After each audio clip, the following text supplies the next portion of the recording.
ఎన్ని కష్టాలైనా బెదరను, ఎంత బాధైనా వెనుతిరుగను, ఎన్ని కష్టాలైనా బెదరను, ఎంత బాధైనా వెనుతిరుగను.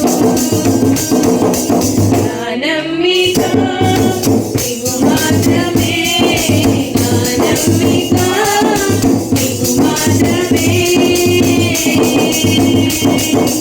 కరుణతో వాక్యాన్ని పంపించిన, కలవరమంతా తొలగించిన, కరుణతో వాక్యాన్ని పంపించిన,